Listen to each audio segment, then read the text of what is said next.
So, what if your partner isn't putting any effort into your relationship? If you're feeling like you and your partner are just passing by each other, more like roommates than anything else, maybe your connection is distant, the effort is, well, it's non existent. You're waiting for them to notice, to step up and do something. But the hard truth is that if you're in this danger zone, you may not be the only one waiting. You're not the only one who doesn't feel seen, or maybe you're not the only one that doesn't know what to do to fix their relationship. So, how did you get there? And more importantly, what can you do to change it? Because this episode isn't going to be just about effort. It's actually going to be about understanding what moves the needle in your relationship and how you got there. So, let's jump in if you're feeling like there's lack of effort in your relationship. Welcome to the Love Conscious Relationship Podcast, where our host gives her expert advice about relationships, communication, connection, and intimacy as she explores ideas about how to share, respect, and validate your partner with one loving experience at a time. Now let's welcome our host, therapist and relationship expert, Jessica Myers-Adams. Hey there, welcome to the Love Conscious Relationship Podcast. I'm your host, Jessica Myers-Adams, and today we're talking about lack of effort and loneliness in your relationship. And if you're there in that place where you're just passing by your partner or you're just feeling like there's no spark, are you doomed? Well, doomed, no, I wouldn't say that. But I would say that you're invited to the next level because I think there really is a next level relationship that is waiting for you. And so what I really did here, I want to share 2 episodes full of ways that you can get to that next level. And today I'm going to be starting the conversation about what do you do in there's a waxing and waning in relationships, and we don't always talk about it. There's some times where we feel really close, and there's times where we feel distant. And there are actually some big factors for you individually and some factors in relationships that cause this to happen. And so I thought we would, one, do a little bit of investigating. And as I was doing this, I came up across some research that I really wanted to share, and I thought, oh my gosh, this episode is getting to be too long, so I broke it into 2.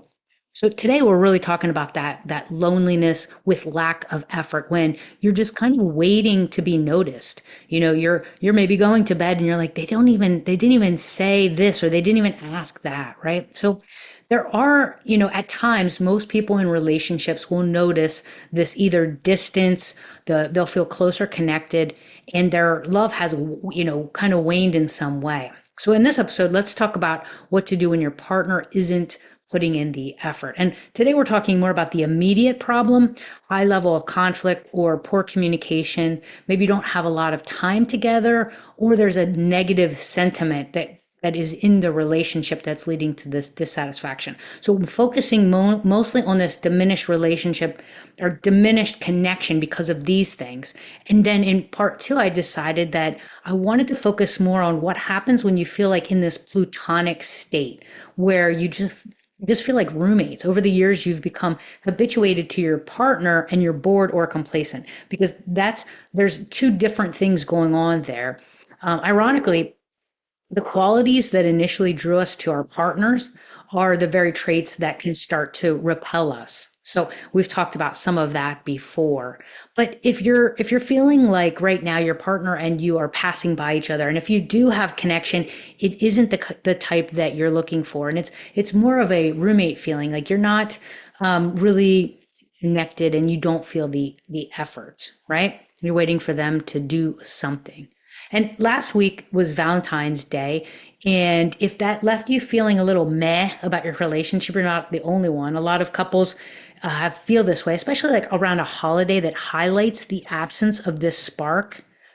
At the beginning of a relationship, everything feels electric. The honeymoon phase is about excitement, curiosity, passion. And over time, that energy shifts into something that's more stable. It's a friendship and trust. And that's not a bad thing. But here's where people get stuck. And sometimes when they get stuck, feeling stuck anyway, in that really secure place, they start to assume the spark isn't there. They may get that resentful sentiment, or they may start to have some conflict around this issue. It's like the magic out of the relationship has gone, right? The connection is really a cycle. and it does wax and wane. And so you're going to feel disconnected sometimes, and that is normal. But there are times when it goes too far. And when you're feeling the disconnect, there's some things you can do. So when one person disengages, the other one starts to panic because they're not ready to disengage. And if you're the one caught in the frustration, feeling like you're crying and your partner's checked out, you might actually not know what's going on because instead of them having a lack of effort, they are actually connected into something they're doing for their individual self. So that's possibly, what could be going on. But today I want to talk about bids for attention because this is a huge topic that can either make or break your relationship. And I'm going to give you the statistics that you'll definitely want to know. Not that that sounds exciting, but I think if we can understand what needs to happen, then we can start to change some of our behavior. So today, the major player we're talking about is the bid for connection. Next episode, I want to kind of stay on topic with that because the next episode we'll talk more about what do you do when it kind of wanes and you're looking for that spark. But the first up is the bids for attention. And if you take one thing away from this episode, let it be that relationships aren't built on big gestures. They're actually these tiny moments of connection that you are invited to. Let me say that again. Relationships aren't about big gestures. They're not about this huge thing that your partner is going to do to make you feel special. But if you're paying attention to what I'm going to talk about today, these tiny moments of connection are the thing that are really going to create the spark for you. So bids for connection are like the ways that we reach out to our partner or they reach out to us when we're not realizing it. So they can be verbal, they can be asking a question, making a joke, bringing up a topic. Maybe they're talking about something you don't like to talk about, but that could be a verbal bid for attention. And then, of course, we have nonverbal bids for attention, a light physical touch, making eye contact. Maybe your partner sits closer to you. They might share a text or a meme. You might even touch your hand. And I want to say, don't ignore that one, right? Because these are some of the things that are creating the distance. Here's the thing. Most bids are not dramatic and we're missing them. They're not some grand declaration of love, but they're more easy to miss moments. And when they go noticed over time again and again, they start to build a gap and sometimes even resentment. So what happens when we miss or reject a bid? Well, that's part of what has got us into this place when we're talking about our partner isn't putting in effort. They may have been putting in effort that was missed, or you may not be putting in effort that is being missed, right? So when a bid for attention isn't answered, when someone reaches out, whether it's through those words, touch, or even just a look, and their partner doesn't respond, or worse, if they dismiss it, like, oh, you always want a hug, or always are asking questions, or you always want this or that, this moment gets logged as a rejection. And so it might not seem like a big deal at first because you got to go do what you're doing. You're doing something with the kid, you're doing something with, you're on a task, but these things add up.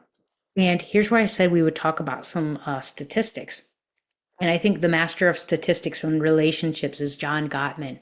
And what his research on relationships, it breaks couples into really two groups. The masters, these are the people who stay connected, and the disasters. These are the ones that drift apart and the ones that don't make it in relationship. And you know what the biggest difference is? Let me grab a sip of coffee before I tell you you're waiting in anticipation. The biggest difference is these bids. Masters turn towards their partner's bids 86% of the time. Disasters turn away or ignore bids 67% of the time. So it's not about arguing that break up relationships. It's not about perfect communication. It's about paying attention to these small moments when our partner turns towards us and is looking for some kind of example. And I'll share a quick example. I was working with a couple, Mark and Lori, and what they discovered when they started to be able to share and talk and look at their experiences together. Lori said they were out to dinner and Mark was talking about his work again, and she didn't understand it. So when she would try to describe what he did to friends, she would just say words that she heard him say, but she really didn't even know what he did. And his experience was that every time he tried to talk to her, making a bid, he was dismissed or ignored. And so he stopped talking about a lot of things that she would just not engage in. And so she was saying, we don't have any deep conversations. And when they really started to explore how they were both thinking and feeling, she was feeling disconnected, he was feeling dismissed. She was really not noticing his bids.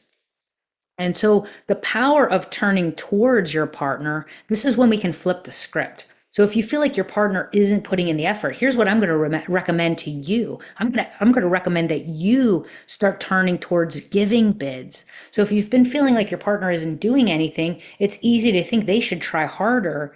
But the reality is, I would say that it starts with you. It starts with you turning towards and responding when your partner makes a bid for attention.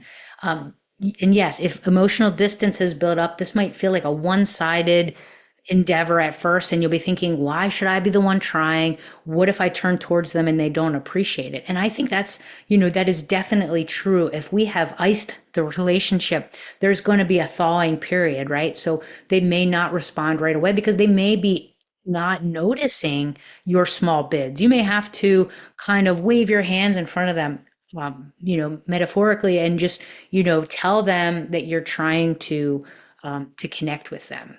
Here's the thing.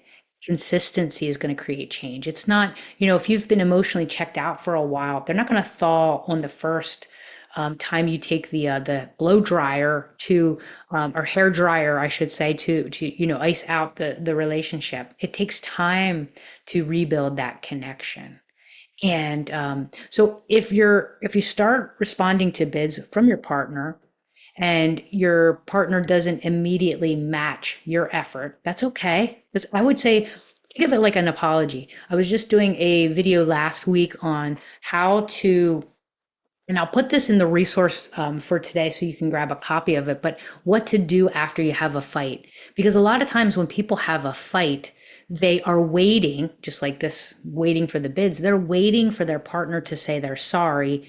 And we don't want to necessarily go right into connecting with them because the hurt is still there. So we think like if we're going to say, okay, then our partner's going to think it doesn't matter. And so I think the same thing happens here is that if we don't get a reciprocation right away, we can feel like it's not working. But think about when you're angry and maybe your partner is trying to make a bid to connect to you, or if someone else has ever done that, right? That you are still upset. So when your partner's been used to a pattern, whether it's emotional distance or avoiding vulnerability, it's going to take some time, some consistency, some safe moments for them to start engaging again.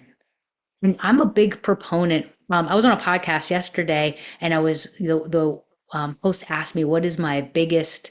Well, she said, first of all, what can you do if you want to get started right away with repairing your relationship? And I said, oh my gosh, on day one of the relationship reboot, we do not even talk about what we're asking the partner for at all. Because if we're in this place where there's this negative sentiment, then we have to have a shift. And so instead of asking for more of what we've already been asking for, I think it's time to put something into the relationship. And so I'm saying the same thing here again today, because I think it's a guiding principle. If you want someone to be nice to you, then you start to be nice to them. If you want, there's that age old saying, like, you get more bees with honey than you do with vinegar. So if you're trying to get your partner to put in effort and just telling them they're not putting in effort, that's not going to do much, right? So the shift is, instead of focusing on what they're not doing, focus on what you can do to open that door. I go through periods in my relationship where I feel like we're not very close, and and I can be waiting, or I can make the small gesture. I can make the bid to start rebuilding that connection. And I think when we talk in episode 2 of this, that we're going to talk about some of the reasons that the relationship doesn't feel exciting and what we can do. Because, I think I'll come back to what we can do to rebuild with this immediate problem. But next week, when we talk about the excitement, I think, well, I guess I'm a little excited to talk about that. But first, I want to finish up talking about bids because it is, that consistency and creating these moments that's going to, get rid of that initial, negative sentiment. Because if you have a negative sentiment, then you can't get to the excitement piece. You can't get to the rebuilding or creating a spark, because you're not going to rebuild the spark, right? We've talked about the honeymoon phase is electric, and you're not going to have that same thing. But we want novelty. We want something that is going to be adventurous and exciting. And so we can talk about that. But I think first we have to build these moments of connection where our partner is safe to respond. Because if we want to try and up the ante and get to like next level, then we're going to need to have some positive regard for one another. So the first step that I'm going to suggest is that you don't even have to necessarily create your own bids. I would say that you start paying attention to your partner's bids for attention, even the subtle ones. Are they asking a casual question? Do they reach out and touch you? Do you know what their love language is? Not that that is, I'm not wholesale on those, but I think they're true. Let me go back to say this.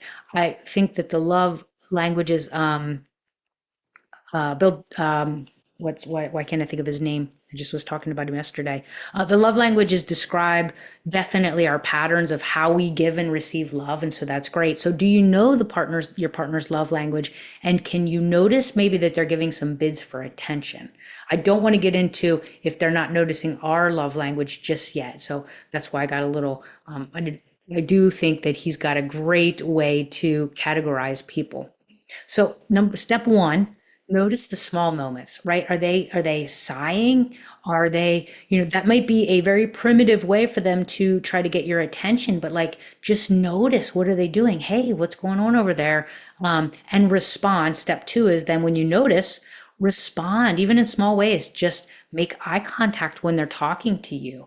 Give a simple verbal acknowledgement. Oh, that's interesting. Can you tell me more about that? Or you might offer a small physical gesture, touch them on the arm, smile at your partner. So you're responding even in these small ways. That's step two.